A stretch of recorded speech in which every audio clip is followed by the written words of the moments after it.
Hi, I'm Jack Howell.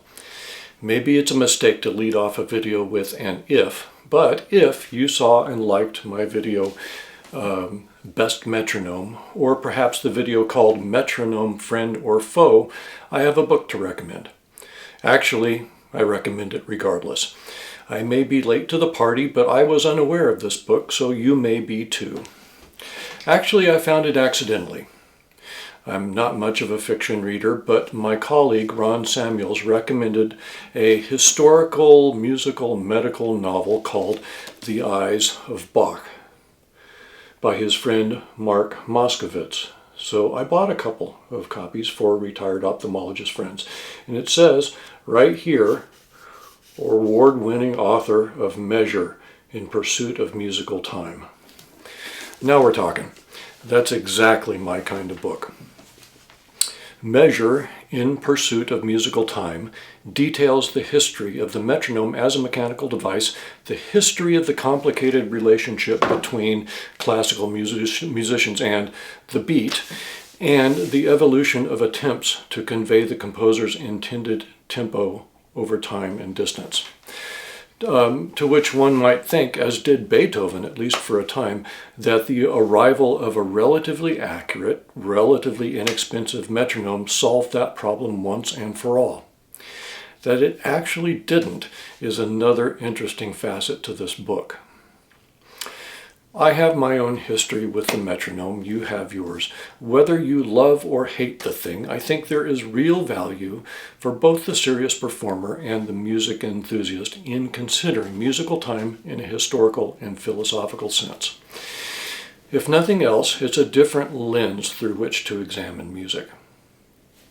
Perhaps you read Longitude by Davos Sobel about John Harrison's invention of a pendulum clock that was accurate enough to be used for navigation at sea. It's a great book. I would say that Measure in Pursuit of Musical Time has a very similar vibe. Today, when most popular music is quantized, when every track is snapped to a grid in Pro Tools, and the result is metronomic in every sense of the word, when the computer drum machine is so prevalent that, according to Rick Beato, many young drummers actually sound like drum machines, we can look back to 1824 and appreciate Anton von Weber's suspicion of the metronome and metronome markings. Weber wrote, "The beat, the tempo, must not be a controlling tyrant nor a mechanical driving hammer. It should be to a piece of music what the pulse beat is to the life of a man. There is no slow movement without places that demand a quicker motion in order to avoid a sense of dragging. In the same way, there is no presto that does not require a contrasting, more tranquil execution of many passages, for otherwise the expressiveness would be lost in excessive speed. A quickening of the tempo or a holding back must never produce a sense of pushing or forcing. It can occur then only in periods or phrases, in the musical and poetic sense of the words, as the emotional content of the performance demands. In music, we have no way of indicating all this.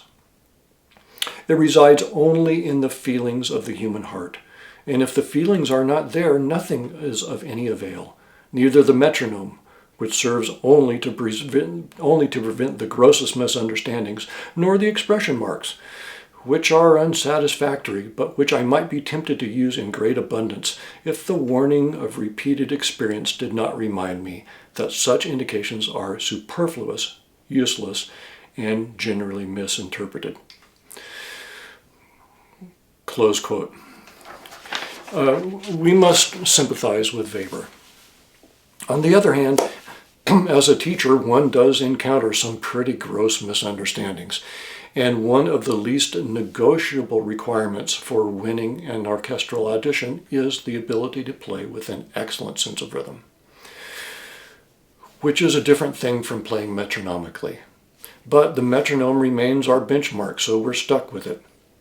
Moskovitz weaves an excellent story out of the history of the metronome as a device and the philosophical and creative tension between musicians and mechanical time. and the alliance and tension between art and science. As the book relates, the span between Galileo discovering the isochronicity, sort of the pendulum in 1580, and Dietrich Nikolaus Winkel's 1815 invention of the double pendulum metronome, which was stolen by Johann Nepomuk Malzel. It's full of interesting starts and fits and experiments, and if you want to know all the twists and turns, you must buy the book. In it, there are many vignettes from music history, one of the most compelling and charming being the meeting between Weber and Beethoven. Also the time that Mendelssohn and Berlioz spent together in Italy. My aim is not to give you a book report on Measure in Pursuit of Musical Time by Mark Moskovitz, but to make you aware of it and perhaps persuade you to read it. I believe that curiosity, musical knowledge, understanding, and historical perspective are assets that may increase the orchestral musician's chances of gaining employment, and it will enhance anyone's pleasure in the art. If you agree, you're going to dig this book. Thanks for watching.